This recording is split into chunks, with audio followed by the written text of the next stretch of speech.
Bonjour à toutes et tous. Bienvenue dans ce temps en visio qu'on a lancé il y a plusieurs années, qui s'appelle Anna Sèche Bonjour, qui a lieu l'après-midi à 15 heures, afin de pouvoir permettre aux adhérents ultramarins de pouvoir nous rejoindre. Je vois que la ville de Fort-de-France est parmi nous et je l'en remercie. Euh, on a choisi cette thématique parce qu'elle nous tient à cœur depuis très longtemps, parce que pour nous, la participation des enfants et des jeunes, c'est aussi dans l'espace, dans le débat public, et bien forcément, est également en lien avec leur présence dans l'espace public. Et le fait que on trouve de moins en moins d'enfants et de jeunes dans l'espace public, ça veut dire aussi, en parallèle, leur place dans le débat public. On a toujours eu cette réflexion. Pour nous, c'est important. Le dehors, l'espace public est très important également dans l'éducation, dans le chemin vers l'émancipation des enfants et des jeunes, à plein de titres, hein. On en parlera certainement lors de cette rencontre, hein, tant du point de vue de la santé que du point de vue de l'autonomie. Enfin, il y a plein de choses en place. Et puis, il y a aussi cette réflexion sur le fait que, bien, pour inciter, pour permettre à tous les enfants et les jeunes de participer aux politiques publiques et d'avoir leurs droits respectés, eh bien, c'est important qu'ils puissent se déplacer dans la rue.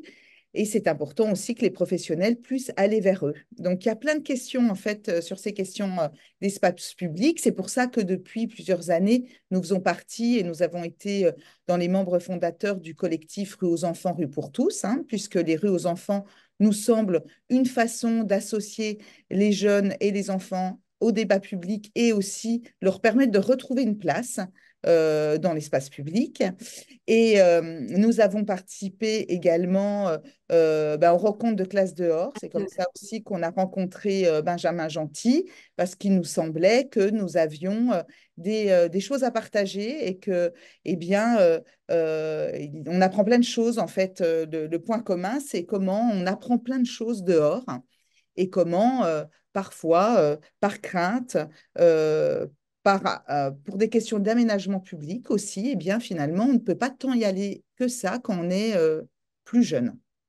Je m'arrêterai là parce que nos intervenants vont vous présenter tout ça. Je vous souhaite de bons échanges. Moi, j'ai vraiment hâte de les écouter. Et puis ensuite, c'est vraiment une thématique qui, pour nous, nous tient à cœur à la NACEJ et qu'on poursuivra de toute façon lors de nos prochaines rencontres, au congrès notamment, qui a lieu à Saint-Brieuc en octobre. Voilà, je vous remercie.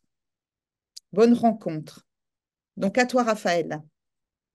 Yes, pas pareil, je laisse la parole du coup à Bruno. Je vous laisse donc pouvoir présenter et peut-être projeter du coup ce que vous aviez comme diapositive. Voilà, la parole est à vous. Et merci beaucoup à nos trois intervenants d'être présents aujourd'hui. J'espère que ça sera enrichissant pour vous.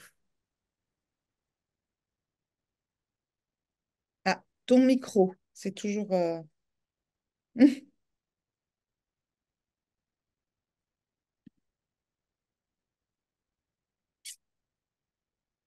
Donc, Bruno... Voilà, excusez-moi. Là, Hum, normalement, vous m'entendez très bien. très bien. Et est-ce que Alors, j'ai un souci. Est-ce que, Raphaël, vous pourriez passer mon écran, parce que j'ai perdu le partage. J'ai eu un petit souci technique. Oui, je Voilà, lance. alors, je vous laisse la main, Raphaël, pour le PowerPoint, et puis je vous ferai un petit indicateur. D'abord, je suis très ému d'être parmi vous, parce que la NACEJ, pour ma part, est véritablement une belle aventure. C'est l'aventure d'une rencontre avec une association qui milite depuis des années sur la place des enfants et la place des jeunes sur la cité. Et puis, c'est aussi l'occasion de me rappeler mes expériences professionnelles, puisqu'au démarrage, j'étais animateur d'un conseil d'enfants et de jeunes, notamment de jeunes à Issy-Moulineaux. Alors, la place, on va encore avoir deux petits slides qui vont passer. Voilà, encore un. Voilà. La place, naturellement, des enfants et des jeunes sur la ville est aujourd'hui confrontée depuis une vingtaine d'années à l'émergence et la prégnance des politiques en matière de prévention-sécurité, qui, au fur et à mesure des logiques qui ont émergé, se sont transformées par l'émergence de nouvelles professionnalités. Je pense naturellement à la mise en œuvre de plus en plus des de la police municipale, mais aussi des outils de vidéoprotection. Et donc, d'une certaine manière, la ville, les rues, les espaces publics sont devenus des espaces de danger, des espaces de risque, des espaces de surveillance et de contrôle. Et d'une certaine manière, bien éloignés des pratiques de jeu, des pratiques de ballon, des pratiques ludiques, des pratiques de convivialité. Donc, d'une certaine manière, j'ai souhaité, à travers cette présentation, à travers deux éléments, et le slide est le suivant, de vous donner à voir à la fois une perspective à travers une dynamique impressionniste, de quelle manière on peut penser les questions du dehors, les questions de penser le dehors avec des publics d'âge différents, des structures différentes, et ça constituera en quelque sorte la première partie de mon intervention qui sera quelque part comme une promenade, comme un voyage sur un espace public. Qu'est-ce que nous pouvons faire? Qu'est-ce que nous pouvons développer? Et puis, dans un deuxième temps, de vous inviter à réfléchir sur quels sont les apports des principes éducatifs, des pratiques du dehors, d'une certaine manière, d'utiliser l'environnement comme une pratique de richesse pour permettre aux enfants de mieux vivre et d'apprendre en quelque sorte à grandir en humanité. Alors, les accueils de loisirs, hein, d'une certaine manière, c'était de vous faire partager, merci Raphaël, à la fois, elle en a dit un élément, les accueils de loisirs, vous en avez tous dans vos communes, sont des lieux à la fois pour les rêves, pour l'imaginaire et le jeu. Et il y a quelques particularités, d'une certaine manière, quand nous avons pensé la logique des rythmes scolaires, nous avons mis en œuvre en quelque sorte une nouvelle perspective qui est de quelle manière on peut passer la slide supplémentaire, de quelle manière on peut évoluer où l'animateur n'est plus en charge d'une pratique d'activité, mais où de quelle manière il est en réalité véritablement un acteur, je dirais, de la relation. De quelle manière on passe d'un animateur organisateur d'activité à un animateur garant d'un climat relationnel. Et dans ce contexte, nous avons pu nous apercevoir que cela nécessite des pratiques pédagogiques, et je vous en parle quelques minutes parce que je vais vous montrer de quelle manière on parle des pratiques pédagogiques. euh, Excusez-moi, il faut revenir sur la quatrième, là, Raphaël. Je suis désolé, j'ai deux écrans et en réalité, j'ai perdu la main sur mon Voilà. Et donc, de quelle manière on passe, je vous ferai un petit signe de la main quand je passe sur le slide, d'accord? De quelle manière on passe sur une logique d'activité spontanée. C'est donc on a pensé l'intérieur des accueils de loisirs en réorganisant des espaces dans lesquels les enfants peuvent se déployer autour d'activités relativement basées sur le jeu libre ou sur l'autonomie. Et donc l'animateur, il n'est plus garant de l'organisation d'une activité, mais organisateur d'espace, un espace déguisement, un espace conte, un espace musique, un espace jardinage, un espace jeux vidéo, enfin, pour les plus grands, un espace de bicyclette. Et donc, d'une certaine manière, les enfants vont pouvoir naviguer dans différents espaces et pourront aussi avoir des activités plus dirigées, comme le bricolage, par exemple, avec un animateur de référence. Eh bien, ces logiques vont nous permettre de passer à des logiques de coopération qui permettent effectivement de voilà, de développer des logiques d'entraide et des logiques de communication positive. Nous avons pensé aussi à travers ces logiques-là de quelle manière impliquer les parents à travers des structures de soutien à la parentalité, d'orienter les enfants et les parents vers ce type de structure ou d'organiser dans ce cadre-là des accueils pour que les parents, au lieu de dire dis donc j'attends du DUL, de quelle manière on va véritablement l'appeler. Alors, vous allez me dire pourquoi prendre en compte ces accueils de loisirs? Eh bien, naturellement, nous avons pensé à la mise en œuvre d'un concept qu'a évoqué Marie-Pierre, qu'il faut juste revenir avant, vous allez un peu vite, Raphaël, un concept qui est le concept rue des enfants. Et dans ce concept-là, c'est de quelle manière on pense des logiques mises en œuvre par les enfants eux-mêmes à côté de l'école, sur des espaces publics et sur des rues. Le principe d'une rue des enfants, c'est de quelle manière l'enfant est auteur, acteur, sujet de droit, sujet d'expression, et il va pouvoir organiser par lui-même, avec l'aide d'un collectif d'adultes, dont les animateurs, dont les éducateurs, dont les médiateurs, dont les gardiens de square, dont les militants associatifs, dont les parents d'élèves, un certain nombre d'activités qui seront sur la rue, et donc dans ce contexte-là, les véhicules ne pourront pas y pénétrer, et à l'espace, par exemple, de récréation à l'intérieur de l'école. Et donc dans ce contexte, vous verrez donc un certain nombre d'acteurs qui vont pouvoir véritablement intervenir, à la fois sur la place du directeur de l'école, à la fois sur les gardiens de square, les gardiens, les commerçants. Pourquoi c'est intéressant cette pratique? Parce que ça donne la possibilité à l'enfant de retrouver l'espace public, d'y être un acteur incontournable et d'organiser par lui-même des activités en direction d'autres enfants en adhérant et en quelque sorte en s'associant avec un collectif d'adultes. Et vous le voyez, c'est à la fois une mobilisation des services municipaux, évidemment, il faut bien arrêter les espaces publics, les voitures, ça veut dire qu'on met en œuvre un certain nombre d'éléments techniques, c'est un collectif d'adultes qui est rassemblé sur un objectif commun. C'est un commun d'une certaine manière et un faire en commun.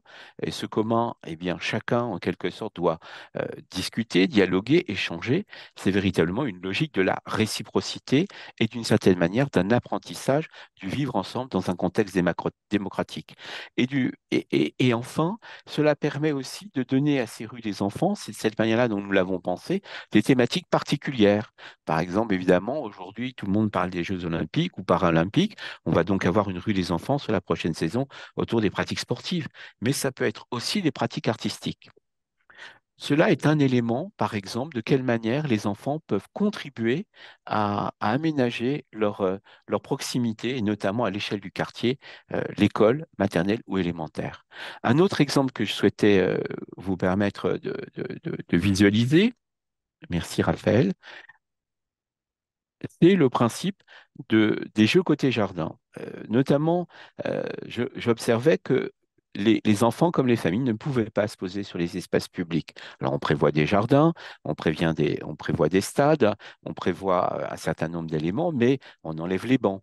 On fait de telle sorte que les enfants ou les personnes ne puissent pas s'asseoir. Et donc dans les jeux des côté jardin, c'est véritablement la possibilité que, Raphaël, si vous pouvez passer, voilà, c'est la possibilité d'installer un espace riche dans lequel vous allez avoir une multiplicité de propositions. Mais les grands principes de ces jeux côté jardin, c'est un, il n'y a pas d'inscription, deux, il n'y a pas de convocation, trois, sont des espaces qui sont riches et vient qui veut quand il veut. Et par exemple, très concrètement, dans les différentes photographies que je vous ai données, là, j'ai choisi plutôt un espace végétal. Vous voyez, c'est soit des éléments dans lesquels vous retrouvez des jeux pour enfants, les marionnettes, les pêches à ligne, les jeux d'eau, mais vous pouvez aussi retrouver un coin des biojardins, c'est-à-dire installer des livres avec, quels que soient les éditeurs de littérature jeunesse ou avec le partenariat de votre médiathèque. Ça peut être des ateliers autour de l'environnement durable. Ça peut être aussi, par exemple, si vous avez la chance d'avoir l'été culturel, l'accueil de pratiques artistiques, associatives et culturelles dans ces différents lieux. Ça peut être aussi l'organisation de jeux de plein air, comme par exemple le tir à l'arc, le badminton ou le mini-tennis. Ce qui est pour nous primordial dans cette perspective-là, c'est que pendant tout l'été, le mardi, le jeudi, le vendredi, eh bien, dans différents lieux de la ville, vous avez les mêmes référents qui accueillent les enfants et les adolescents pour pouvoir, d'une certaine manière, partager et vivre un moment ensemble. Et l'avantage, c'est que ça permet aussi de travailler sur le lien enfant-parent ou sur le lien ado-parent ou sur le lien ado-ado, parce que vous pouvez très bien, vous le savez, les adolescents vont être très éloignés, ils vont regarder ça en disant c'est pas pour moi, c'est pour les autres, et puis l'air de rien, il suffit que petit à petit, il y ait une partie de jeu d'échecs ou une partie de baby-foot, et puis là, il y a un adulte enfant, enfin un adulte ou un enfant qui va venir jouer, et donc on retrouve des modalités intergénérationnelles. Quand vous faites une animation de type côté jardin, vous pouvez naturellement avoir des seniors. Autre illustration que je souhaitais évoquer avec vous, c'est la concrétisation, puisqu'on est sur les conseils de jeunes, d'un projet qui a été mis en œuvre notamment par les jeunes du Conseil communal des jeunes d'ici Moulineau à l'occasion de la... On va pas mettre le film à ce moment-là, on va passer parce que je suis un peu en retard. À l'occasion d'une construction de la ville, une construction du métro du Grand Paris, le le skatepark des jeunes est détruit et les jeunes se saisissent de cette problématique pour aller voir les élus en disant qu'est-ce que nous allons mettre en œuvre? Et là, nous allons avoir une conjugaison entre les élus qui expriment une interrogation, le conseil communal des jeunes qui exprime une attente et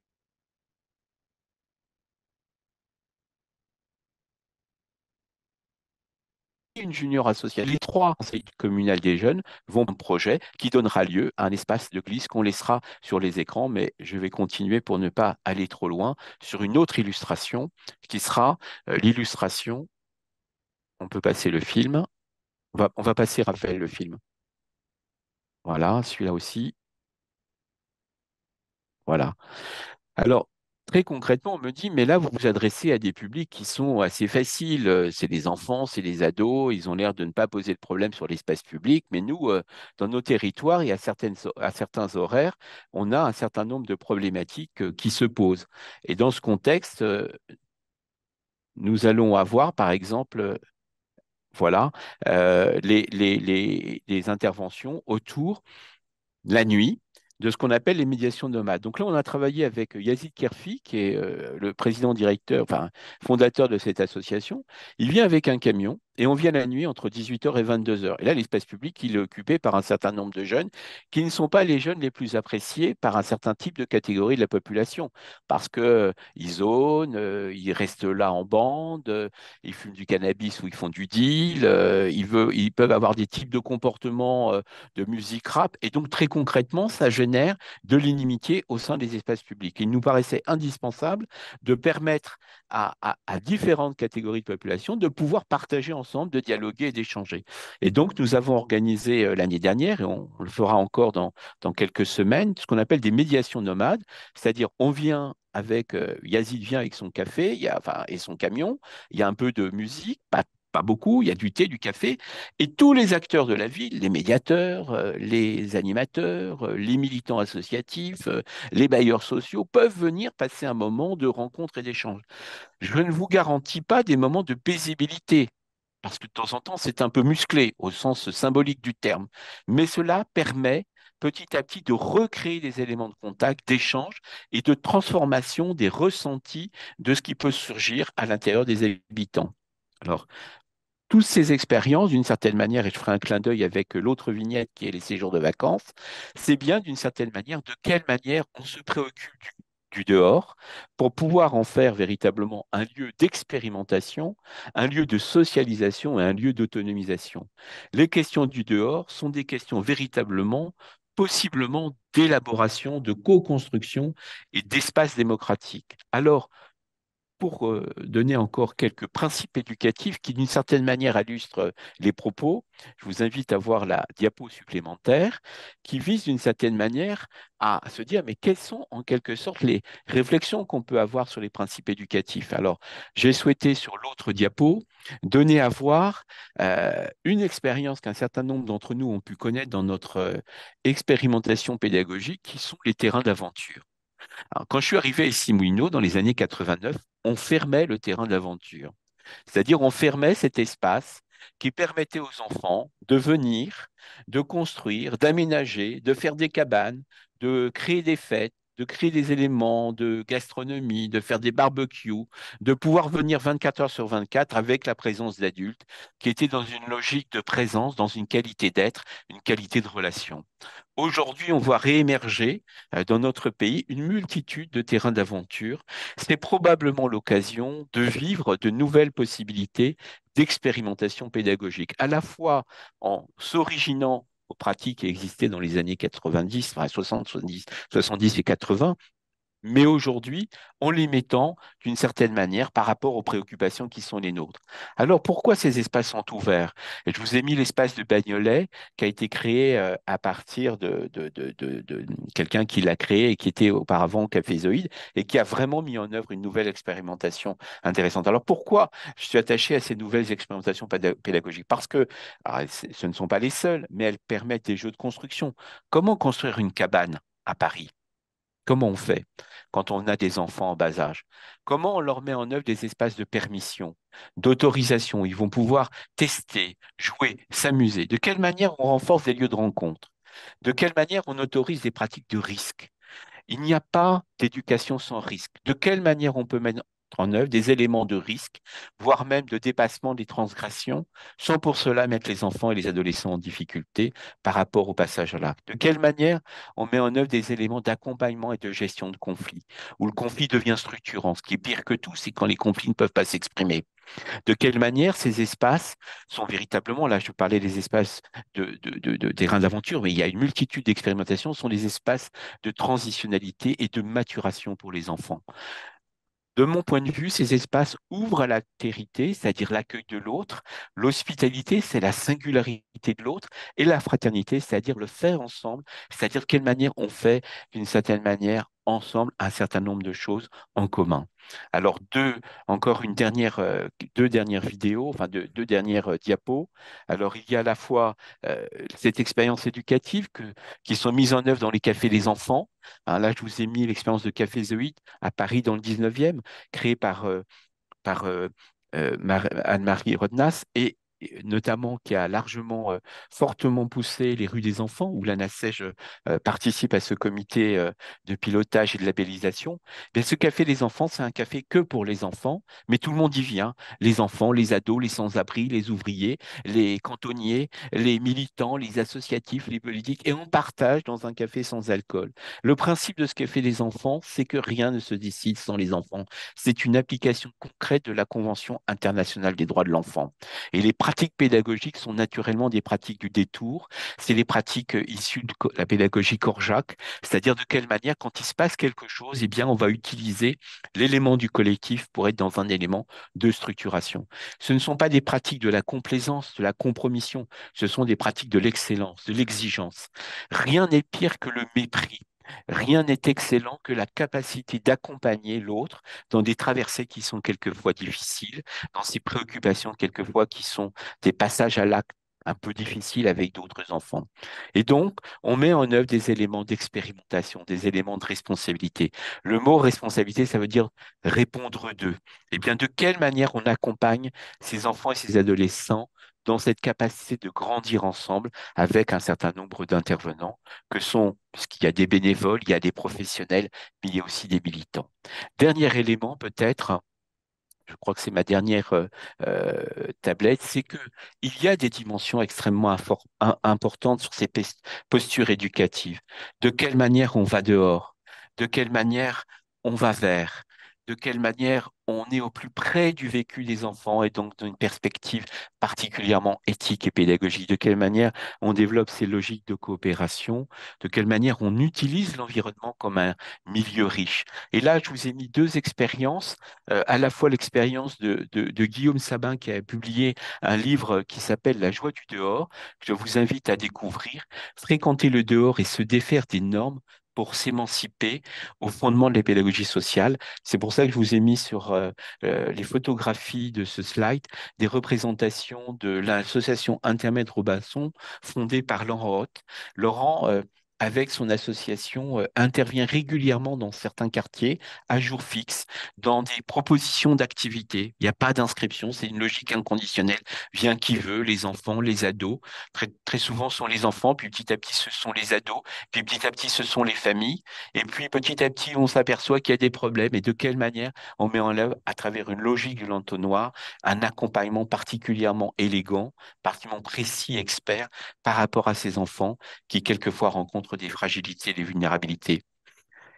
Cette très belle phrase de la Maison de Courcelles qui est une maison qui organise un certain nombre d'activités sur la formule séjour de vacances, mais autour des pratiques participatives.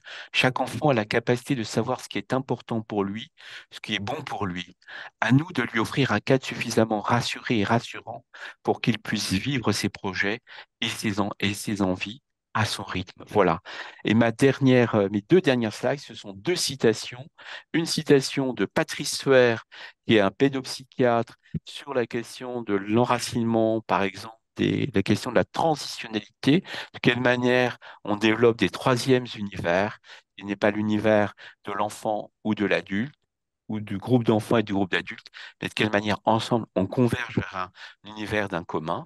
Et la dernière citation que je vous citerai, et j'en conclurai avec cette citation, je souhaitais revenir sur un élément peut-être qui constitue pour ma part l'élément fondamental des pratiques pédagogiques du dehors, mais pas uniquement, c'est la question de l'éthique. Et dans la question de l'éthique, c'est la question de l'accueil de l'autre dans son inconditionnalité. J'aime beaucoup cette citation de Derrida, l'expérience de la pure hospitalité, si elle existe, ce dont je ne suis pas sûr, mais qui est un pôle de référence indispensable, doit partir de rien.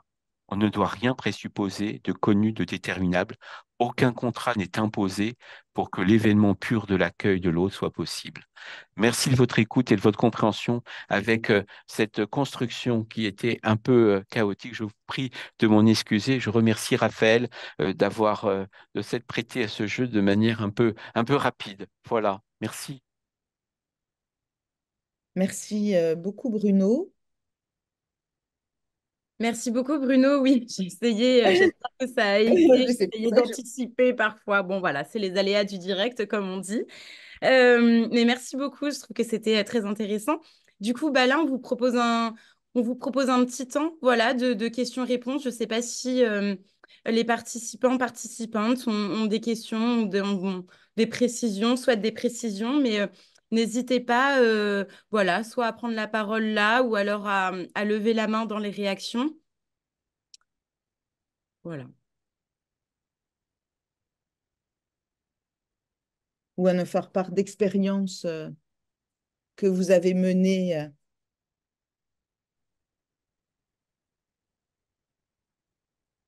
sur vos territoires.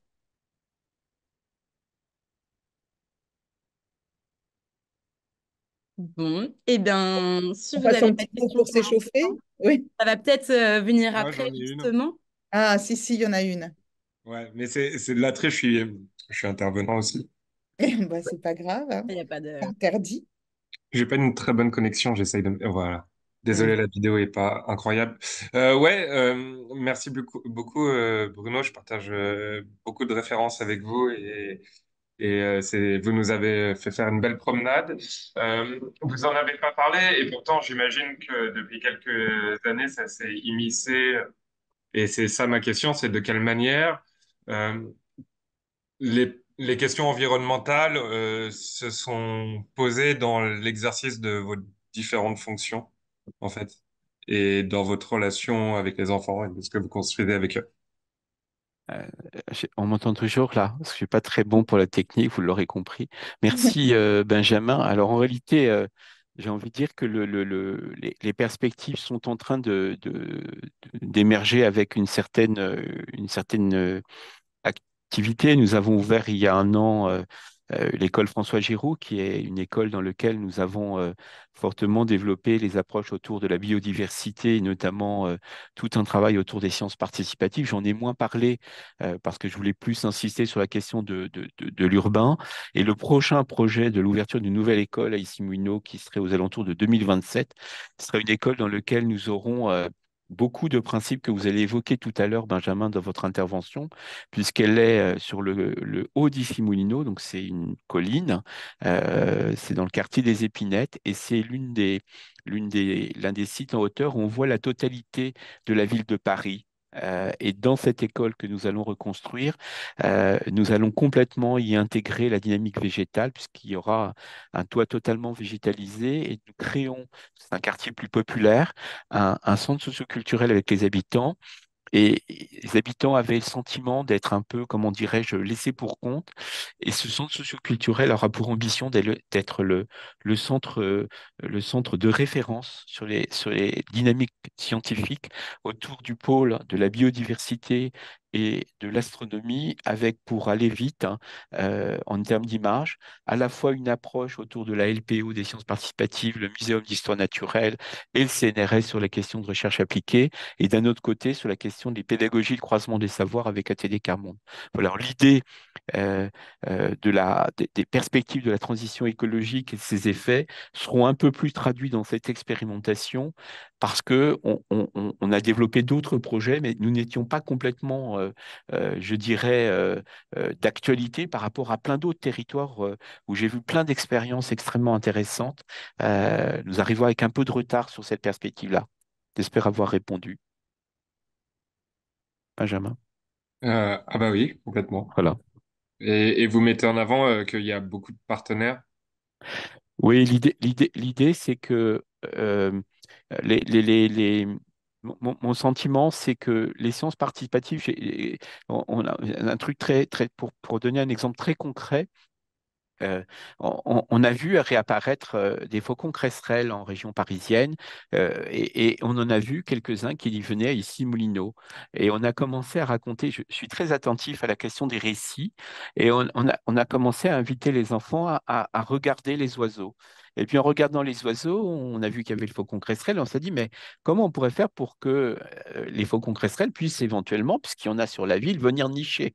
Et donc on a créé avec la LPO des nichoirs.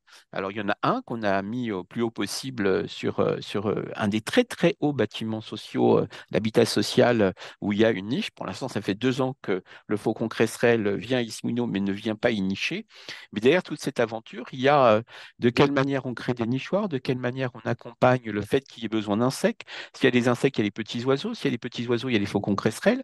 Et de quelle manière on réinstaure la question de la chaîne alimentaire, la question de la biodiversité. De quelle manière il faut faire attention.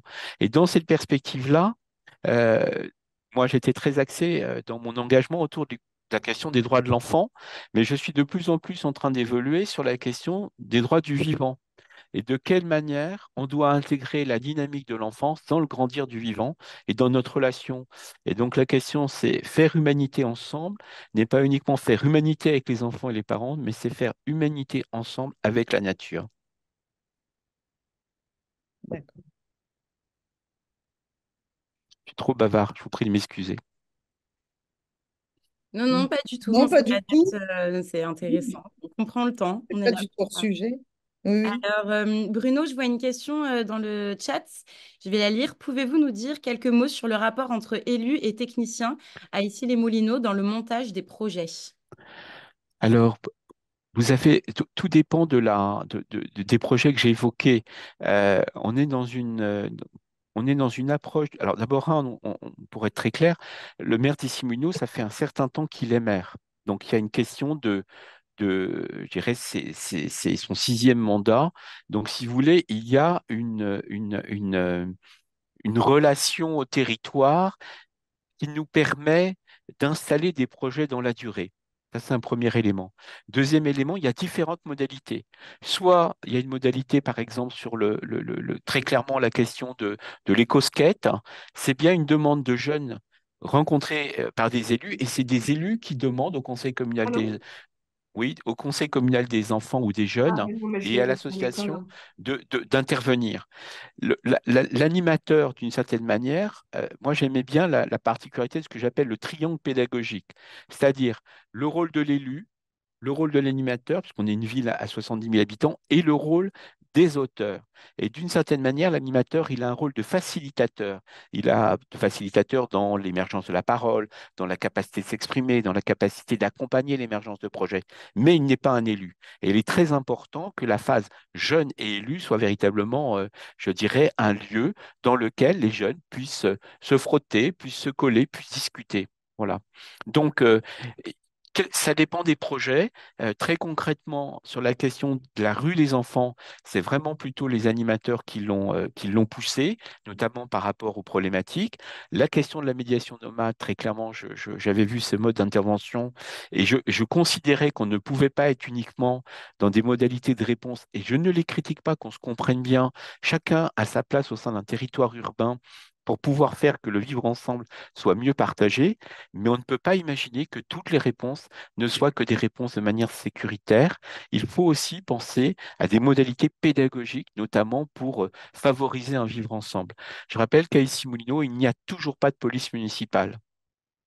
Il y en aura une dans un an. Ai-je répondu à la question?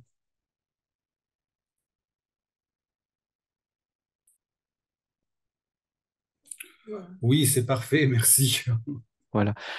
Oui, vous êtes sur l'Hérault. Il y a des choses très intéressantes sur l'Hérault, notamment Montpellier, sur la hauteur, le travail qui est fait sur les pratiques artistiques et le travail sur la ville à hauteur d'enfant. Oui, c'est en train de se développer, effectivement. Voilà. Peut-être qu'on en parlera un de ces quatre.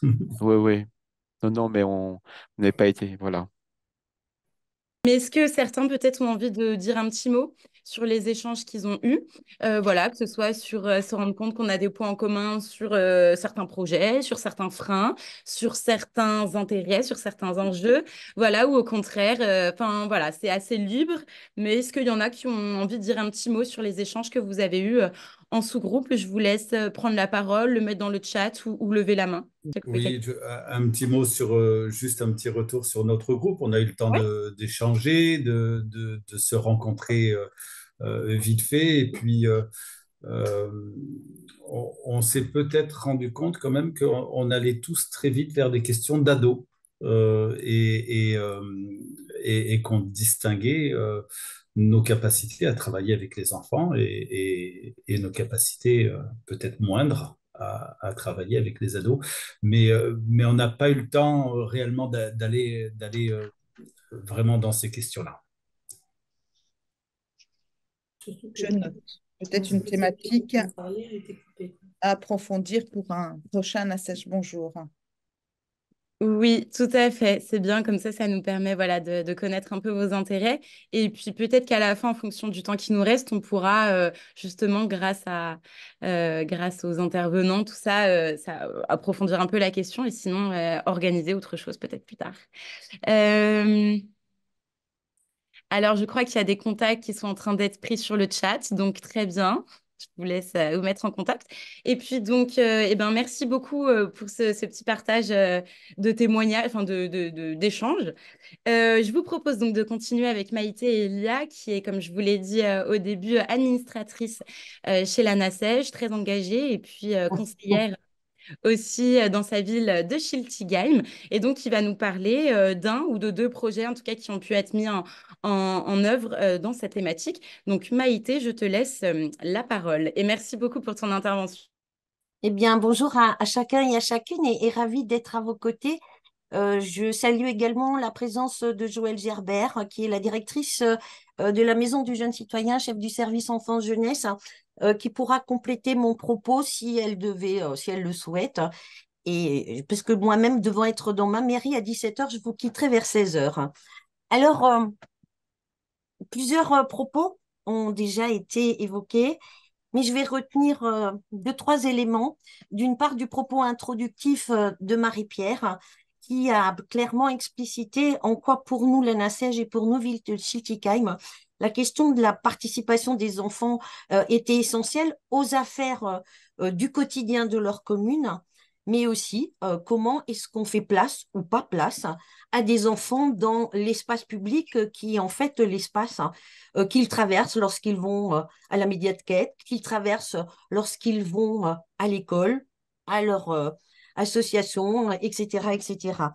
Bruno a évoqué le dehors. Et pour moi, le dehors, à Schiltigheim, le dehors, c'est ce que je viens de dire, hein, c'est des traversées. Et c'est surtout, en fait, des aires de jeu. Puisque la plupart, comme pour l'ensemble des villes, les réserves foncières étant ce qu'elles sont, on n'a plus beaucoup d'espace où l'enfant peut jouer dehors, comme ça a été évoqué par Bruno, en toute sécurité, sous l'œil ou non des adultes. Pour certains, c'est extrêmement important, pour d'autres, beaucoup moins, que cet espace du dehors avait des fonctions pédagogiques essentielles de socialisation et que c'était pour un certain nombre de projets que Bruno a évoqués, des espaces démocratiques indiscutables. Eh bien, à Chilique, je me suis retrouvée en fait dans un certain nombre d'items que Bruno a évoqués. Et pour nous, c'était assez presque facile hein, lors de séances de conseil d'enfants. Les enfants nous ont dit non, mais notre ville, elle est moche. Mais comme elle est moche, cette ville, il se passe rien, on n'a pas d'espace pour nous retrouver. Et là, le trio, comme l'a évoqué Bruno aussi, conseil d'enfants, élus, techniciens, et Joël était déjà au service à ce moment-là, elle pourra en parler, c'est de se dire, OK, ouais, d'accord, ils ont raison les mômes. C'est vachement moche. Enfin, il y a des endroits qui sont terriblement moches. Et comment est-ce qu'on peut rendre la ville un peu plus belle? L'idée étant d'une ville colorée où des enfants pourraient faire état de leur imaginaire, s'exprimer sous une autre forme que la forme très institutionnelle que sont les conseils d'enfants et des jeunes que nous avons dans notre commune. Et en fait, depuis 2020, deux actions cohabitent. C'est-à-dire que depuis 2020, tous les espaces de jeu, toutes les aires toutes les aires de jeu qui sont dans notre commune, eh bien, font l'objet d'une mise en couleur, d'une mise en peinture euh, par des enfants, mais toujours accompagnés par un artiste. Ça se fait hors temps scolaire, généralement durant la période estivale. Et comme pour un certain nombre de projets qui ont été évoqués précédemment, les enfants n'ont pas besoin de s'inscrire. Alors, je prends un exemple, ici, là, enfin, pas très loin de chez nous, là, de chez moi, le parc de la Lune. Il y a une magnifique fusée. Et donc, l'artiste s'installe. Bon, les enfants savent quand même qu'il y a quelque chose qui peut se passer, qu'ils peuvent rencontrer celui ou celle qui sera présent. Et pour le coup, là, l'artiste a d'abord travaillé tout l'univers. Bah, ça, c'est le parc de la Lune, mais est-ce que vous savez qu'est-ce que c'est l'univers du cosmos? Comment est-ce que vous auriez envie qu'on imagine ce parc? Et donc, enfin, ce parc d'un point de vue, j'entends artistique, hein, pas d'un point de vue des agrès, ça c'est un autre projet que nous évoquerons peut-être un peu plus tard. Donc, les enfants autour du parc de la Lune ont pendant 15 jours, alors ils rentrent, ils sortent, hein, ça peut être le même enfant qui vient 10 jours, le même qui ne vient que 3 jours, mais en tous les cas, il y a toute une étape qui est indispensable, c'est-à-dire qu'il y a cette compréhension de l'univers vers lequel nous allons les emmener et il y a toute une série d'apprentissages qui, qui passent de la logique de coopération, puisque bien sûr, il y a nécessité que nous nous entendions sur le thème, mais il y a aussi des logiques d'apprentissage au niveau d'une sensibilité artistique. Et il y a toute cette idée de rencontrer d'autres enfants, de s'ouvrir à d'autres et surtout de participer en fait eh bien, de ce que nous on appelle le beau, mais que les enfants aussi appellent le beau dans leur ville. Donc depuis 2020 et tous les ans maintenant, les enfants ont participé à la mise en couleur au travers une thématique et toujours avec des artistes confirmés à la mise en couleur et à la réhabilitation de leurs aires de jeu. Alors, jusqu'à l'été dernier, tous nos parcs, tous nos espaces de jeu étaient fermés la nuit. Ils ne le sont plus. Et comme l'a évoqué en fait Bruno, c'est pas les enfants qui fréquentent nos parcs la nuit, ce sont des ados, des jeunes adultes avec sa cohorte de fumettes, d'alcool, etc. Et je suis assez d'accord avec les collègues de l'Hérault. Je pense que la question de l'ado dans l'espace public mériterait qu'on ait une intervention et qu'on s'interroge collectivement sur qu'est-ce qu'on fait ou qu'est-ce qu'on fait pas d'ailleurs avec des ados qui souvent sont les poils à gratter de tout un chacun pour beaucoup en fait d'adultes. Donc, le beau dans la ville, eh bien, c'est d'une part ces mises en couleur, des aires de jeu, mais avec à la fois participation alliée à des projets pédagogiques, à un projet avec des artistes, un projet artistique, hein, et suite aussi à ce que les enfants nous ont dit, ouais, le beau dans la ville, faudrait. Eh bien, on a imaginé depuis quelques années aussi, l'idée c'est de créer un chemin du beau dans notre ville, toujours avec des artistes et toujours sous un mode participatif. Alors, la première année, eh bien, on a démarré dans un de nos quartiers populaires de notre commune qui s'appelle Le Marais et toujours avec une artiste en se disant, bah ouais, si on veut imaginer un chemin du beau, c'est-à-dire qui traverserait notre commune d'est en ouest et du nord au sud, eh bien, l'artiste Virginie, avec des jeunes, a imaginé ce que pouvait être un début du projet du beau dans la ville. Alors, le beau dans la ville, c'est un appel à candidature à des artistes avec ensuite sur une thématique donnée. Ensuite, avec un jury où des jeunes du conseil d'enfants et du conseil des jeunes sont présents, choix de l'artiste qui là aussi intervient en été pour mettre en couleur. Alors là, pour le coup, c'était plus dans nos espaces de jeu, mais sur ou des bas de murs qui appartiennent à la collectivité. Pour le moment, ça a toujours été le cas, sauf l'été dernier, et je vous en parlerai en 2 minutes. Donc voilà, pendant 3 années, le chemin du Beau, tous les ans avec un autre artiste.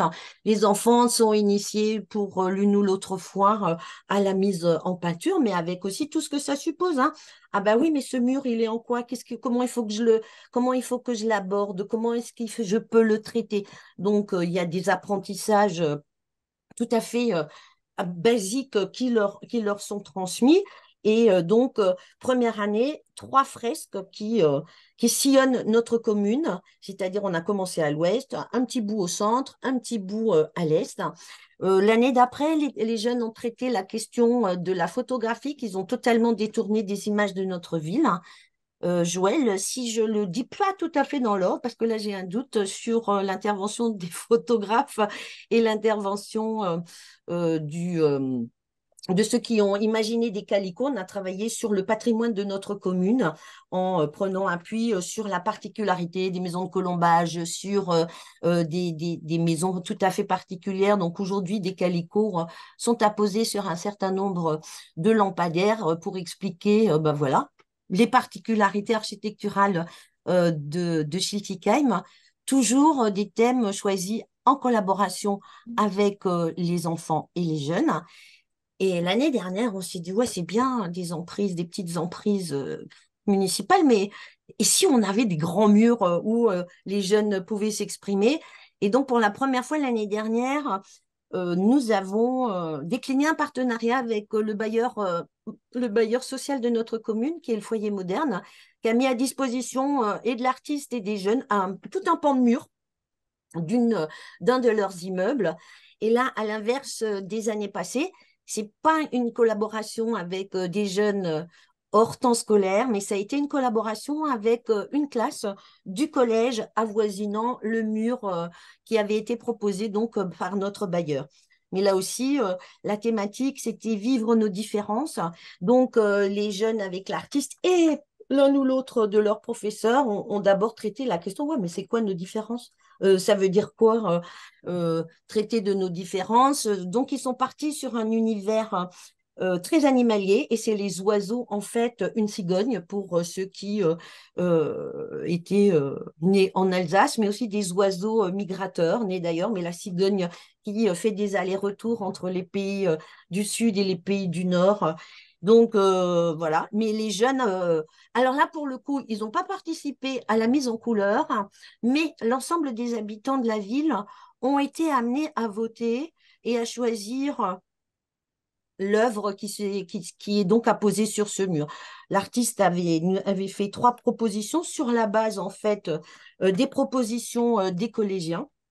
Et donc, c'est à l'issue d'un vote que cette fresque est apposée. Vous pourrez la retrouver en tapant le nom de l'artiste qui est Shifumi. Vous pouvez la retrouver sur les réseaux sociaux. Et ce qui est assez génial, de mon point de vue, c'est que avec le QR code, on voit les oiseaux qui prennent leur envol dans les quartiers de Chilique. Ensuite, le budget participe. Je vais vite parce qu'il me reste 3 minutes 12. Une autre façon de faire participer nos jeunes à ce que pourraient être en fait les aménagements des espaces extérieurs, mais c'est pas comme ça que nous l'avions pensé. En fait, maintenant pour la 2e édition, les jeunes peuvent déposer des projets dans le cadre du budget participatif. Et ce qu'il nous apparaît là, cette année, 112 projets déposés par des citoyens, dont plus de 50 par des enfants et des jeunes. Et la plupart des projets déposés, imaginés par les jeunes, concernent les aménagements des espaces extérieurs, mais étant entendu compte tenu de la particularité de notre commune, c'est-à-dire l'aménagement, voire la réflexion des aires de jeu, des espaces, essentiellement des espaces de jeu. Et depuis quelques années, il y a quelques années, le Conseil des jeunes avait imaginé la création d'un skatepark.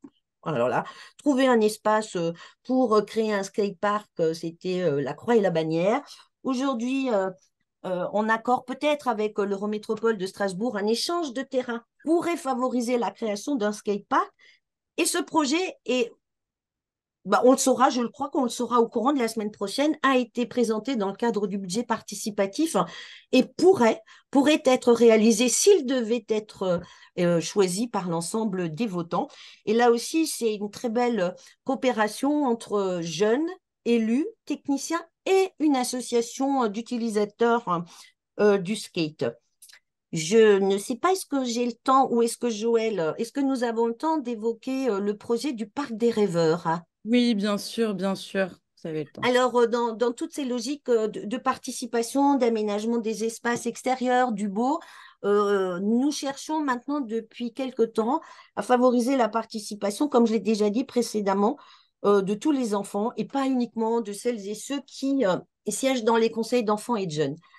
Et toujours dans cette idée des jeunes, enfin, à partir des jeunes qui nous disent, non, mais vous avez vu là, le terrain à côté de notre école, il tombe en déséitude. C'était plus que de la déséitude, hein.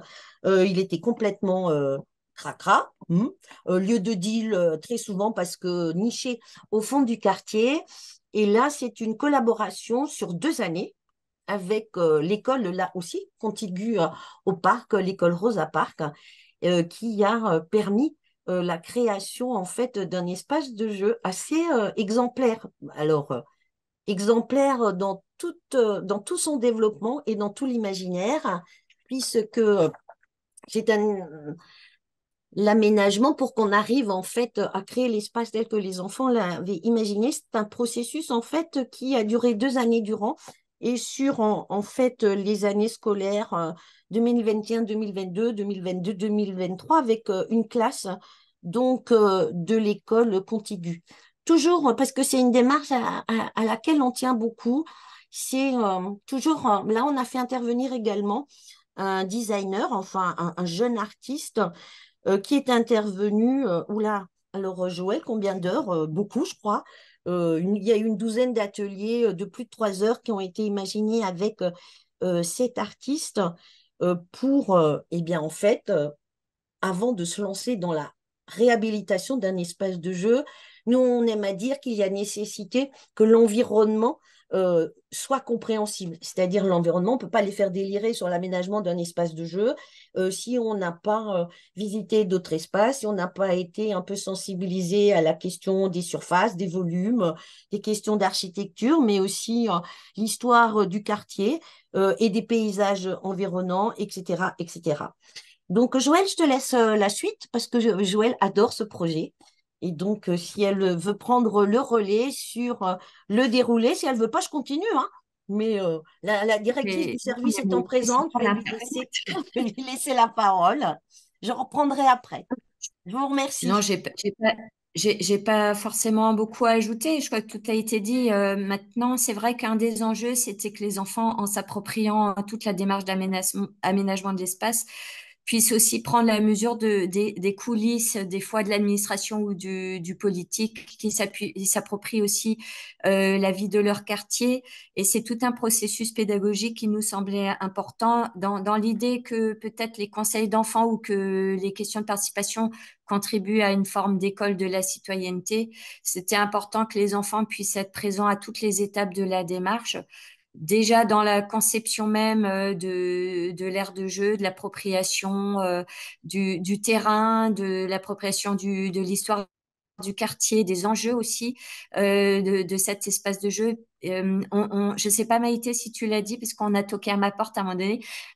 C'était important aussi que la classe pilote aille vérifier à chaque fois, à chaque étape, se revienne vers l'ensemble de l'école, de tous les enfants de l'école pour valider leurs propositions. Donc, il y a toujours eu un dialogue aussi avec les autres enfants qui n'étaient pas dans le cœur de la démarche participative, mais ils étaient consultés et leur avis a compté dans toutes les orientations. Donc, à chaque fois, des alternatives qui étaient proposées et validées par l'ensemble de la classe, de l'école, pardon. Ce qui fait qu'aujourd'hui, le projet, il a peut-être touché une trentaine, quarantaine d'enfants sur 2 années scolaires, mais il a touché tout l'ensemble de l'école. Alors, c'est une école assez petite.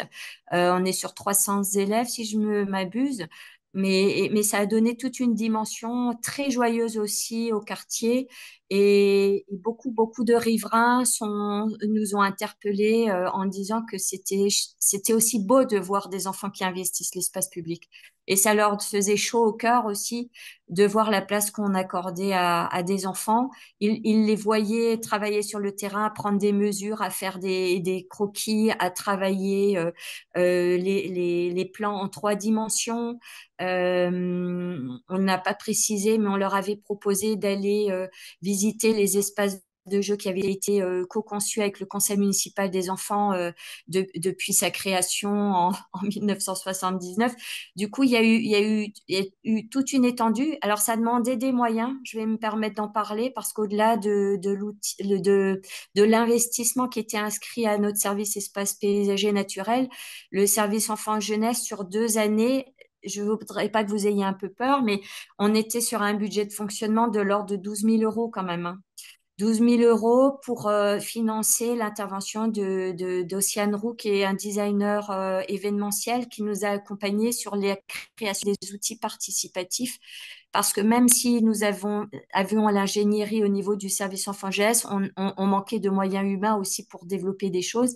Et cette compétence dans la création des outils très dynamiques, où les enfants peuvent mettre la main à la pâte, ça, on avait besoin d'être accompagnés.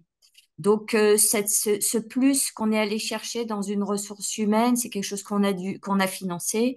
Puis tous les petits à côté du budget, le petit matériel, des petites choses comme ça.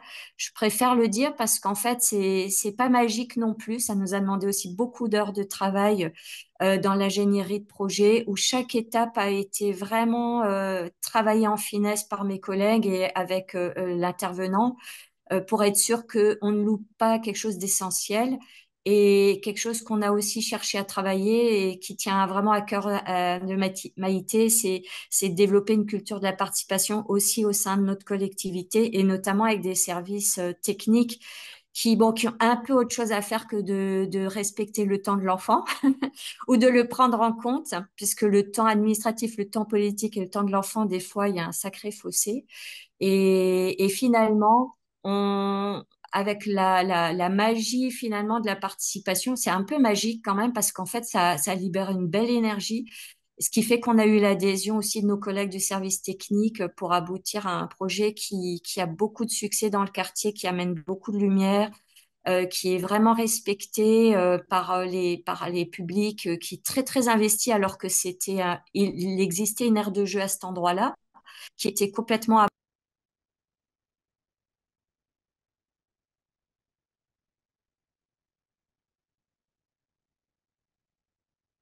On a on me perdu dit de Joël? réactiver. Oui, apparemment, on m'a perdu, mais je vais m'arrêter là, sinon je crois qu'on va déborder le temps, n'est-ce pas? Ok, merci Joël.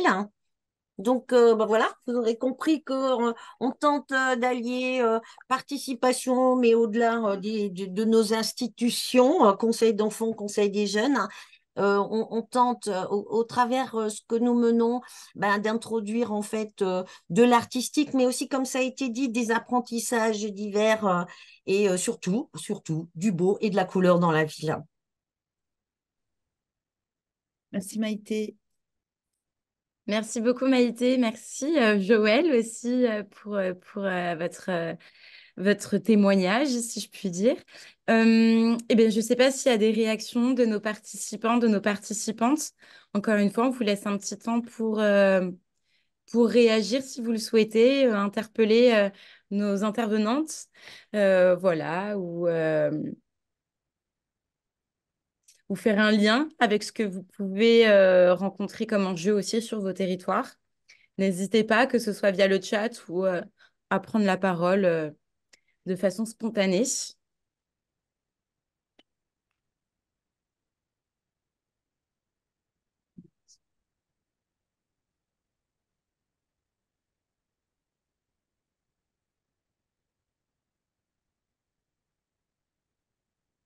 Non? Eh bien, écoutez, je vois pas de réaction particulière, donc on va pouvoir continuer avec notre troisième intervenant. Merci beaucoup, Maïté. Et puis bah, maintenant, on vous propose encore un autre point de vue qui, j'en suis sûre, va être aussi complémentaire avec tous ces échanges. Et donc, je vais donner la parole à Benjamin Gentil, qui est le fondateur de la Fabrique des communs pédagogiques. Et donc, il va pouvoir aussi vous parler de la classe dehors et notamment aussi des centres-villes à hauteur d'enfants. Donc voilà, Benjamin, je te laisse la main. Et merci Merci. beaucoup pour ta présence aujourd'hui. Merci Raphaël, c'est très gentil. Je suis très heureux d'être là et de rencontrer Maïté. J'enlève ma caméra parce que mon ordi va faire de la fumée. Et je vais faire une intervention chaotique, mais j'ai un point de début et un point de fin. Je vais commencer par ça, comme ça vous aurez la version synthétique. Euh, Ce dont je parle, c'est de fabriquer des savoirs, fabriquer la ville et fabriquer du droit avec les enfants. Et quelque chose qui aujourd'hui me paraît fondamental pour prolonger le droit d'assemblée, dont on perçoit également les limites pour les adultes et qui est aujourd'hui conféré de plus en plus à des enfants, c'est la question du droit d'enquête des enfants et donc comment mettre les enfants en situation d'étudier leur milieu, d'avoir une démarche à la fois scientifique, sensible, sociologique à l'égard de leur territoire.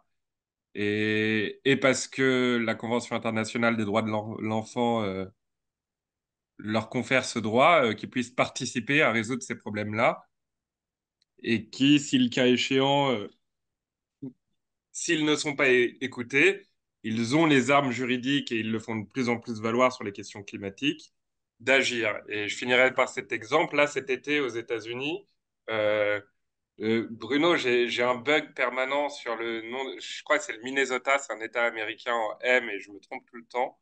Pour la première fois, il y a un État fédéral américain qui a été condamné pour inaction climatique. Et cette action en justice, qui a été depuis donc maintenant renvoyée à la Cour suprême, elle a été menée par des enfants qui avaient de 6 à 20 ans. Et puis cet été au Portugal, c'est pareil. Il y a 7 enfants et jeunes je crois, de 8 à 16 ans qui ont attaqué les 31 États de l'Union européenne. Bon, là, ils vont perdre de ce que des juristes m'ont expliqué. Auprès de de la Cour européenne des droits de l'homme pour inaction climatique et en mettant notamment sur le rôle des superfeux au Portugal en 2021. Et ça, si on replace ça dans le champ de l'éducation et de l'école, ce droit d'enquête des enfants, ça doit se traduire par des pratiques pédagogiques qui n'empêchent pas un enfant qui est un être en construction de poursuivre sa construction et puis d'apprendre. Et donc le premier pas vers ça, c'est de remettre les enfants dehors. Je dis bien de remettre, hein, parce qu'il n'y a rien de nouveau là-dedans. Ça a même précédé le modèle d'école bâtie qu'on connaît depuis 200 ans. Donc voilà, ça c'est mon propos global. Et maintenant, je vais vous donner plein d'exemples chaotiques qui, pour moi, font appel à ça et que d'abord parce que j'avais pas particulièrement préparé cette intervention, mais surtout parce que je vais essayer de mettre ça sans forcément formuler les liens, mettre ça rebondir en écho des propos des précédents intervenants. Et donc, je vous remets le pad parce que à chaque fois, je vous ai mis de la littérature sur les sujets que je vais aborder et qui vous permettront, si vous êtes curieux, d'aller un petit peu plus loin. Euh, la classe dehors, ça veut dire, tel que c'est à peu près entendu, c'est d'abord, on parle aussi d'école dehors, d'apprentissage dehors. Le nom est pas forcément arrêté. Parce que école, ça peut renvoyer que au premier degré, la classe, ça peut être trop limitant, et puis finalement, on parle de tous les temps de la vie de l'enfant, donc le terme n'est pas arrêté scientifiquement, mais tel que c'est de plus en plus communément admis, c'est de dire au moins une demi-journée par semaine, les enfants de la maternelle à l'université doivent apprendre dehors. Donc le point de départ, c'est ça. Et la question du comment se pose très vite en milieu ruraux, parce qu'il ne faut pas croire que c'est une problématique de ville, mais aussi en milieu urbain. Milieu urbain, la question du devoir, elle a une résonance particulière. Euh, Bruno, tu citais tout à l'heure, vous citiez Laurent Hoth et Intermède Robinson. J'ai en mémoire un article qu'il a écrit sur les enfants du dehors. et dans lequel il rappelait que pour pouvoir aller dehors, fallait avoir un chez-soi et souvent aller d'un point A à un point B, d'avoir un but. D'abord, quand on parle du dehors au milieu urbain, on réinscrit ça dans un contexte social particulier qu'on ne peut pas effacer. Aller dehors, c'est ne pas effacer les enfants du dehors. La deuxième chose, c'est qu'on peut avoir très rapidement une approche naturaliste biaisé, imaginant la nature comme quelque chose d'idyllique, un cadre parfaitement conservé, euh, loin de toute trace humaine, alors que la nature, elle est aussi sur une place qui est toute minéralisée, mais sur laquelle il y a un arbre, il y a un tiers paysage, donc de l'herbe ou une fleur qui vont pousser entre les fentes de béton fondu. Et donc, venir poser la question de la classe dehors, c'est venir poser la question de la place des enfants dans la ville. Et là, en tant qu'association, la Fabrique des communs pédagogiques, on a fait un truc, et c'est pour ça qu'on m'a demandé d'intervenir à Poitiers. C'est là qu'on s'est vu, en effet, avec Marie-Pierre. C'était un événement qui s'appelait les Rencontres internationales de la classe dehors, lors duquel il y a eu un colloque scientifique qui était en grande partie en extérieur, beaucoup d'ateliers et de formations qui étaient proposés par des collectivités, par des animateurs nature, par des enseignants ou des formateurs de l'éducation nationale. C'était un peu de la formation entre pairs. Et puis, on a voulu montrer, toujours dans cette perspective démocratique, de poser la question de la place des enfants dans la démocratie et de la manière dont ils y participent, de dire la classe dehors, c'est quelque chose qui peut être pratiqué à large échelle de manière régulière, et y compris en milieu urbain. Et donc, on a organisé ce qu'on appelle un centre-ville à hauteur d'enfant, lors duquel on a permis à 61 classes de sortir en même temps dans le centre-ville de Poitiers. Euh, je vous ai mis dans les liens que je vous ai remis du pad de documentation un petit reportage de France 3 qui raconte ça.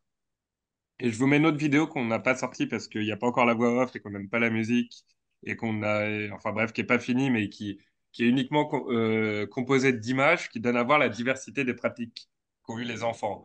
De la danse contemporaine, de l'étude de l'architecture de la ville, des balades mathématiques, de l'observation de la biodiversité, de la lecture de cartes. Enfin, ça a été extrêmement varié. De la fabrication, il y avait un terrain d'aventure, donc il y avait des scies, des marteaux, et on a fabriqué des morceaux de cabane. Donc il y a eu lieu à toute une galaxie de pratiques et on se rend compte que ça s'est fait avec un niveau d'intervention architecturale minimal. C'est-à-dire qu'on a dû se coordonner avec le service de la voirie, mais à part pour une farandole, c'est-à-dire un défilé en début de journée où on a fermé la circulation sur un axe de 500 mètres pendant 20 minutes avec deux policiers municipaux devant, deux derrière et cinq bénévoles. Et c'était entre deux passages de bus, et donc on n'a même pas eu à gérer de choses avec la compagnie de bus, mais sinon c'était uniquement dans des espaces déjà piétons.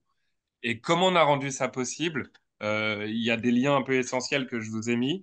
On a fait un très joli appel qui a été écrit par Thierry Paco, qui s'appelait Les enfants en chant de Poitiers, qui donnait un peu envie d'aller dehors. La deuxième chose, c'est qu'on a travaillé avec des membres du collectif qui sont architectes et urbanistes à cartographier le centre-ville de Poitiers et à identifier une centaine d'espaces qui pouvaient accueillir de la classe dehors. Et les espaces, on les a classés. Poteau, distance avec un arrêt de bus, où est-ce qu'il y a des toilettes, est-ce qu'il y a un point dangereux, une hauteur, est-ce qu'il y a un point particulier, est-ce qu'il y a un peu d'eau qui passe, est-ce qu'il y a une présence de nature, est-ce qu'il y a des assises, quelle taille de groupe peut s'asseoir là, enfin bref, un guide qui facilite aux enseignants l'identification d'espaces pouvant accueillir des enfants et comment y accéder. Donc, on a donné envie aux enseignants et on travaillait main dans la main avec le rectorat pour qu'il y ait à la fois les enseignants pour que les enseignants puissent y aller sans autoriser de le faire. Un travail avec la collectivité qui est un partage de responsabilités parce que nous, on est une petite association, donc il ne faut pas déconner, on va pas assumer la responsabilité juridique de 2300 gamins dehors et du coup, on s'est mis avec la ville, mais en termes de charges pour les services, ça n'a pas été grand-chose. Et puis, on s'est appuyé sur le tissu associatif. Une petite association, je viens de vous dire, donc on ne va pas tout faire nous-mêmes, hein. Bruno parlait de commun, ça s'appelle la Fabrique des communs pédagogiques. pareil, je vous ai mis un lien dans le nuage sur un rappel de quelques définitions autour des communs pour que on ait un langage partagé si ça vous intéresse. Et donc, on a fait appel à des associations. On a fait un formulaire. Pareil, enfin, d'un point de vue méthodologique, il fallait l'organiser. Donc, on a créé un formulaire où les associations proposaient des activités. Et il y a une centaine d'activités qui ont été proposées par des assos. Et après, les enseignants avaient émis des demandes, des envies. Et en fait, on a fait se rencontrer des lieux, des associations et des envies. Et par cela, on a favorisé évidemment l'émergence de partenariats durables. Pas d'État, parce que vu qu'on était sur un gros événement, on avait beaucoup de partenariats nationaux. Mais aujourd'hui, on se rend compte que le dispositif il est semable et réappropriable. En gros, si sur la base d'un partenariat, quelques assos mobilisés localement, le rectorat et la collectivité. Euh, voilà, donc ça, c'était la première chose. Et son prolongement, c'est pendant cette journée-là, on a accueilli 2 députés qui étaient dans le cadre d'une mission parlementaire, en visite officielle dans le cadre d'une mission parlementaire sur l'adaptation de l'école au changement climatique. Et donc, pendant cette journée-là, elles ont évidemment arpenté le centre-ville.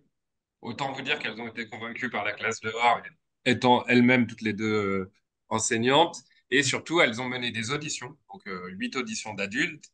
Et puis, elles ont, en salle du conseil municipal de la ville de Poitiers, recueilli la parole euh, de 80 enfants. Euh, une classe qui venait des Deux-Sèvres, plutôt milieu rural, qui avait déjà une aire éducative, donc qui travaillait déjà pas mal sur ces questions-là. Une classe des Trois Cités qui est pas une cité éducative, mais qui est un quartier populaire de la ville de Poitiers, des jeunes collégiens et des élèves de la mission laïque française qui venaient de Darla au sud marocain. Et eux avaient travaillé avec les CMEA pendant toute l'après-midi sur une déclaration des droits à la ville des enfants, parce que le centre-ville à hauteur d'enfants, on l'a dessiné, mais on avait bien cette perspective-là de commencer à les mettre en travail sur quel est, et c'est pareil, c'est Bruno, je crois, qui l'a dit à un moment, euh, qu'ils aient leur part dans dans la manière dont on dessine et dont on aménage le territoire. Non seulement pour les temps qui les concernent, la classe dehors, pardon, mais aussi sur la forme dont on organise la vie de la cité. Voilà, et c'était un peu ce cri manifeste, et ce cri manifeste, il est d'actualité, parce que c'est un sujet qui monte, et en fait, il y a 2 manières de le voir monter. Je vous ai présenté une vision politique de la chose, qui est de dire la finalité de la ville à hauteur d'enfant, c'est le droit d'enquête des enfants, c'est la défense de la Convention internationale des droits de l'enfant, et c'est aussi être d'accord et s'appuyer sur un certain nombre de faits scientifiques relatives à la rupture de connaissances qui est produite par l'Anthropocène et ce changement d'ère géologique et qui qui nous plonge, et là je m'en réfère aux travaux de Nathaniel Valéorn, dans un état de absence de savoir face à ce qui va arriver. Et donc la seule manière de s'adapter et d'atténuer le changement climatique, c'est de se mettre dans une posture d'apprentissage et d'enquête. Et en fait, ça risque d'être une modalité de résilience plutôt nécessaire pour le vivant. Donc ça, c'est la vision qu'on essaye de défendre. Et il y a une autre vision, et je profite d'avoir cet espace pour le signaler, il y a de plus en plus d'un côté, il y a des terrains d'aventure, accueil inconditionnel, programmation, animation associative, vocation à être itinérance. Et il y a de plus en plus, et ça commence à se développer en lien avec notamment des géants du BTP français et des télécoms, pour ne pas citer de nom, qui s'adossent à des petites entreprises au prête-nom associatif, qui font du terrain d'aventure en McDo avec un joli modèle marketing sur on va accueillir vos enfants, ils vont jouer un petit peu avec la terre, mais on met un café à 5 balles l'allongé à côté. Et en fait, on vient en fait, là, il y a une responsabilité politique des élus des collectivités, c'est qu'il n'y aura pas l'énergie pour faire tous les projets dans les villes demain. Et du coup, soit vous ferez du terrain d'aventure en franchise et avec un joli modèle économique, soit vous avez une ambition politique où on associe vraiment les enfants. Et là, on arrive à ce moment-là. euh, c'est bien qu'il y ait une vingtaine de personnes, et je vois de différentes villes et conseils départementaux aujourd'hui, parce qu'il vous revient d'être extrêmement vigilant et de savoir que vous avez soit un terme qui, dans 3 ans, 5 ans, sera complètement galvaudé et sera une nouvelle dépense d'investissement, d'aménagement de terrain à hauteur d'enfant pour les collectivités, soit vous avez un levier politique de mobilisation pour la transition écologique que je vous invite à explorer davantage. Et qui sinon, et c'est ce que je disais en début d'intervention, euh, je ne doute pas que les enfants, et ça commence à être le cas en Europe, sauront juridiquement faire valoir leurs droits. Hmm. Voilà. Bon, ça n'a pas été si bordélique. Je sais pas. Non, tout à fait, ça va. Est-ce que il y a des questions justement par rapport aux précédentes interventions, à l'intervention de Benjamin, des remarques?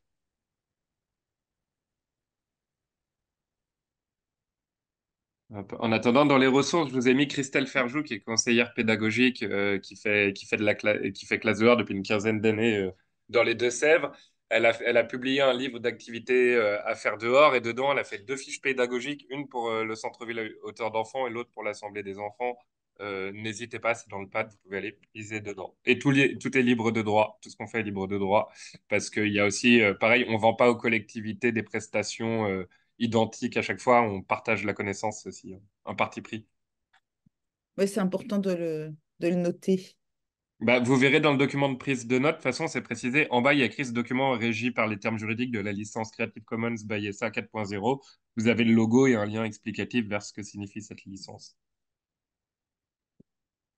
Alors, je vois une ouverture de caméra. Peut-être est-ce pour poser une question, Céline Leca, ou pas? Oui, c'était moins une question que Ouais.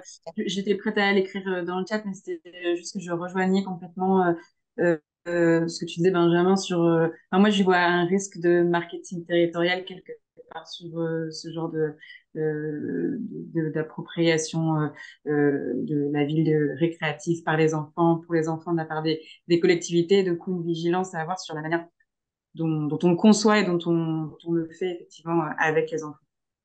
C'était juste pour, voilà, c'était une réaction par rapport à ça, on dit que j'ai Mm. opiné du chef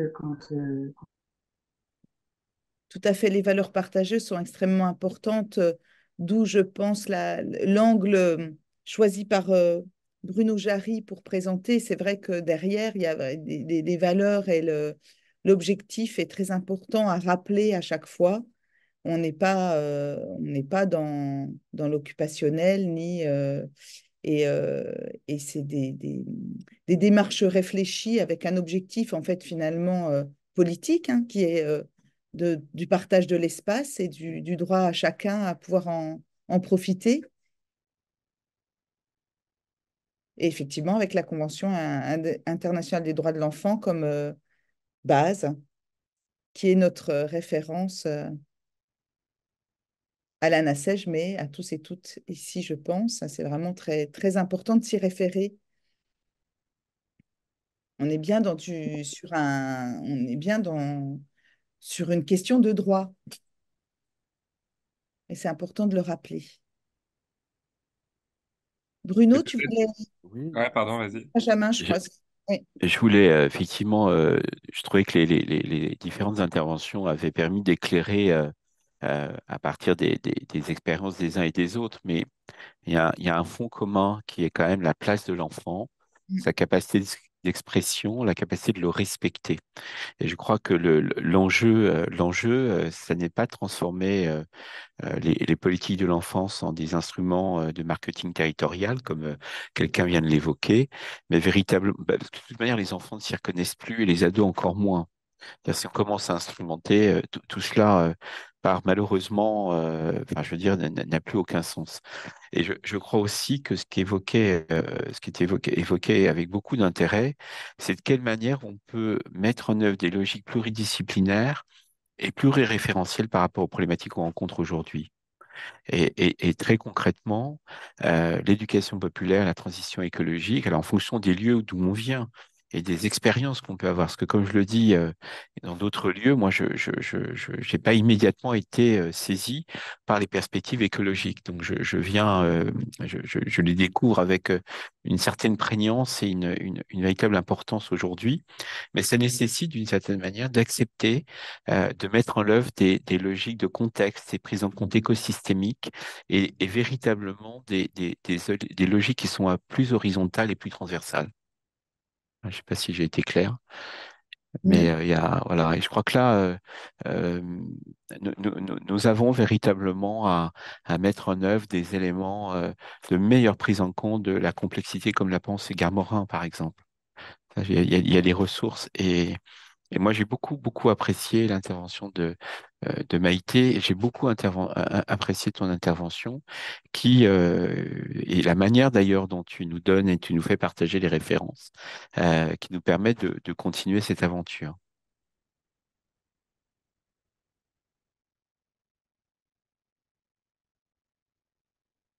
Hop, et je suis en train de vous chercher un exemple.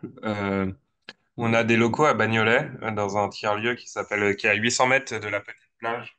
Euh, c'est un aventure qui était mentionné euh, tout à l'heure. Et on est moi, de mon bureau, je vois le périph'. Et on est à côté du pont qui passe sur le périph' et de l'échangeur routier de la A3. Et c'est le point noir de la pollution de l'air en Île-de-France.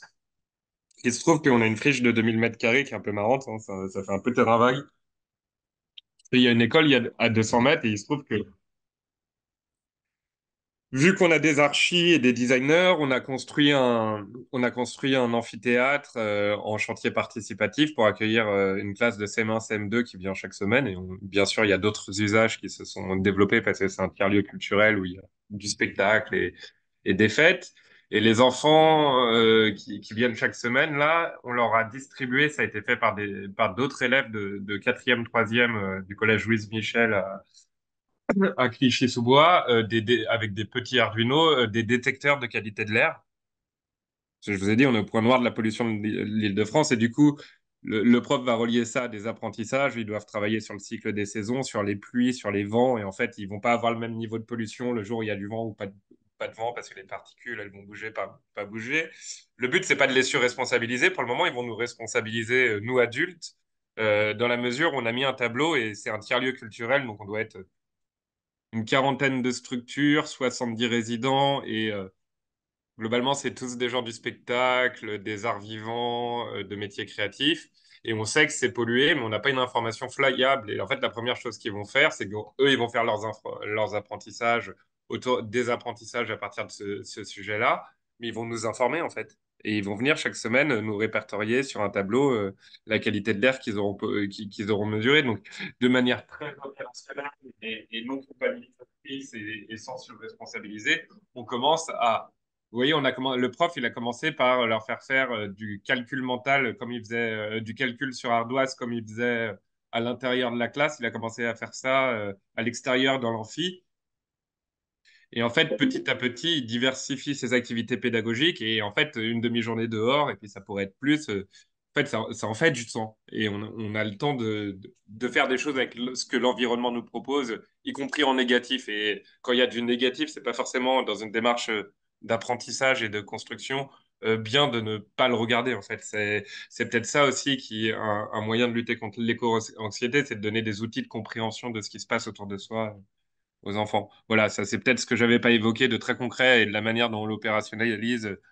Plutôt là où on est plutôt bien vu maintenant, mais c'est vrai que c'était étrange quand on a commencé dans ce tiers-lieu d'artistes un peu rock'n'roll de dire mais vous faites n'importe quoi, des loyers modestes pour les artistes, c'est sympa, mais s'il n'y a pas d'enfants en lien avec le territoire, ça n'a aucun intérêt. Vous voyez du coup comment ça va rejaillir en fait sur d'autres politiques publiques au niveau municipal.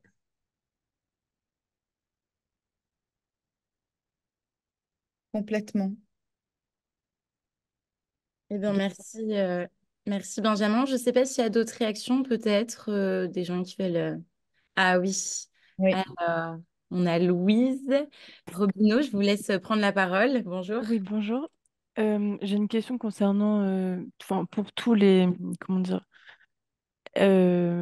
les présentateurs de projets qu'on a vus aujourd'hui, comment vous calculez l'impact de vos dispositifs ou outils ou de vos projets sur les enfants ou sur les jeunes de manière générale? Comment se passe le processus d'évaluation en fait, de vos projets? Est-ce que vous avez des indicateurs particuliers ou, ou d'autres choses que vous pouvez mettre en place pour savoir si vos projets fonctionnent ou... Je vais vous donner deux fausses réponses. La première, c'est le nombre de plaintes déposées par des mineurs contre l'État ou les collectivités pour une action climatique. Le deuxième, c'est tout simplement le bruit d'enfants que vous entendrez régulièrement dehors sur des temps scolaires. Et vous voyez, et c'est pour dire, on touche quand même à des éléments sensibles. Et là, par exemple, on fait partie, là, la Fabrique des communs pédagogiques et moi-même et notre archi, partie d'un jury, d'un comité d'experts de l'ADEME sur la ville à hauteur d'enfants.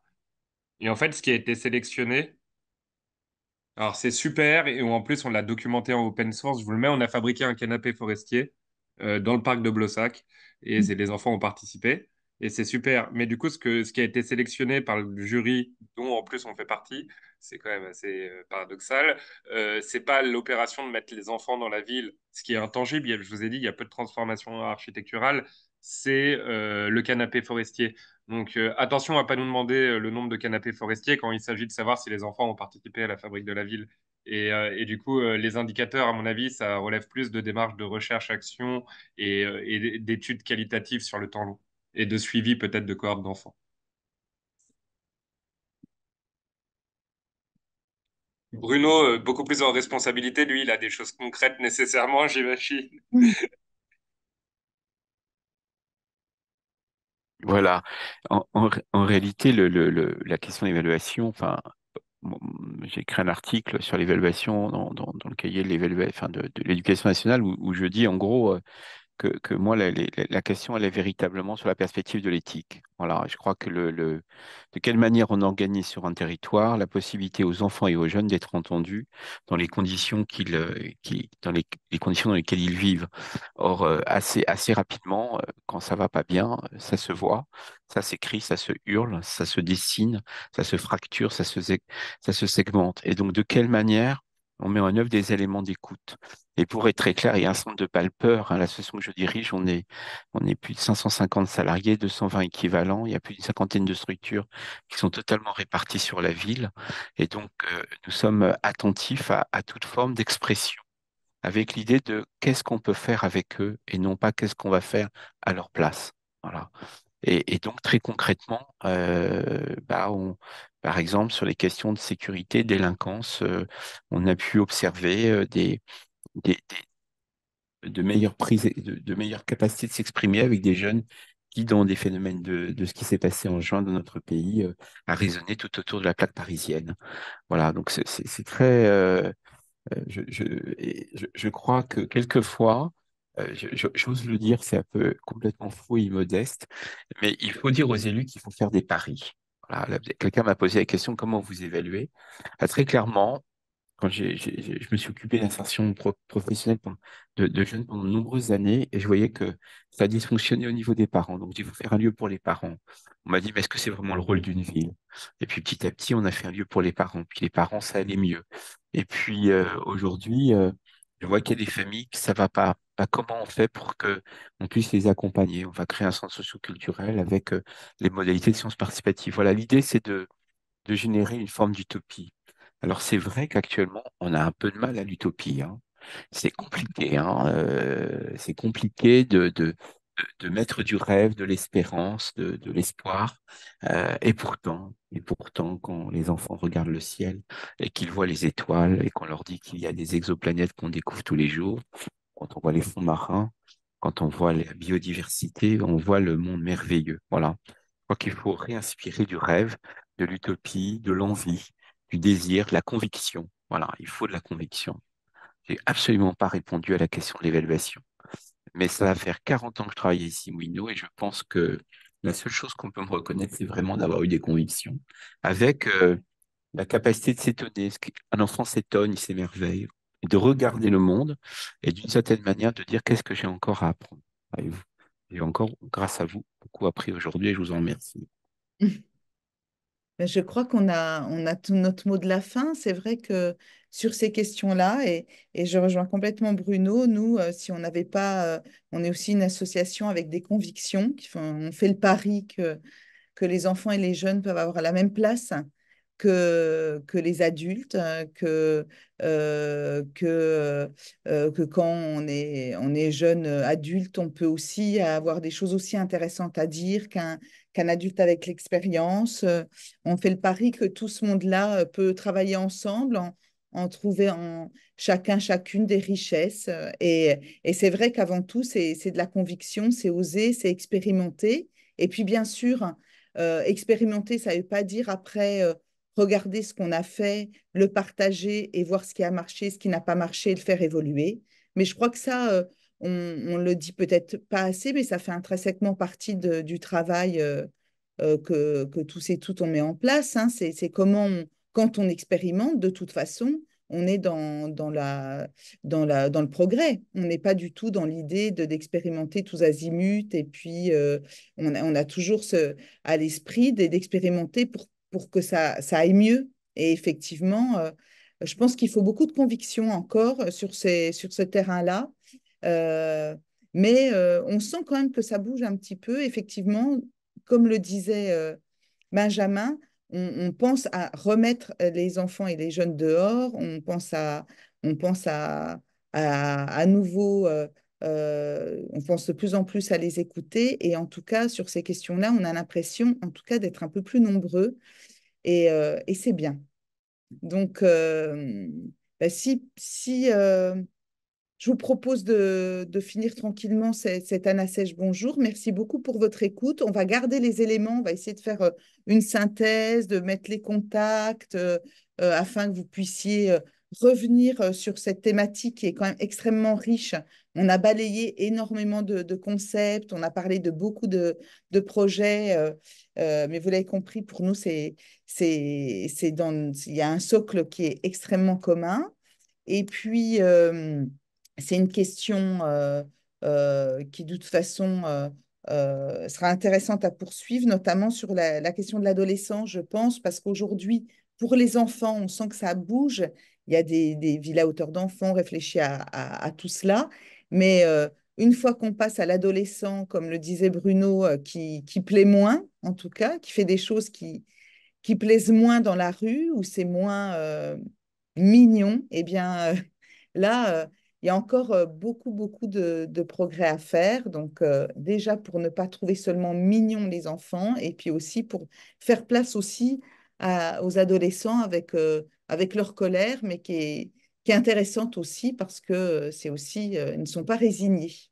Et j'espère qu'on va faire en sorte d'avoir des générations qu'on ne laissera pas se résigner parce qu'aujourd'hui, il y a quand même un peu une tendance et c'est dommage pour la suite. Je vous remercie beaucoup. Euh, J'en finirai par là. Est-ce que donc, Benjamin, est-ce que tu veux dire un petit mot de conclusion également? Et puis, on se dit à bientôt. Merci Marie-Pierre, c'était cool. Merci Raphaël. Eh bien, on se dit à bientôt. On fait en sorte de vous renvoyer les éléments. Et Merci. puis, on n'a pas encore la date arrêtée, mais on va vous proposer aussi un Anna Sèche Bonjour à propos des élections européennes, parce que vous savez, Anna Sèche lance un sondage avec IFOP. Donc voilà, on vous communiquera tout ça bientôt, mais voilà, sachez qu'on vous en proposera sûrement deux Anna Sèche Bonjour d'ici juin. Donc voilà, soyez vigilants à vos mails et un grand merci à tous et à toutes pour votre participation et notamment à nos trois intervenants pour la richesse de leurs propos. Ouais, Voilà, merci beaucoup. Et à bientôt. Ouais, ouais. On à reste en très contact, bientôt. Bruno et Benjamin. À bientôt. Et tous et toutes, parce que vous êtes tous nos adhérents. À bientôt.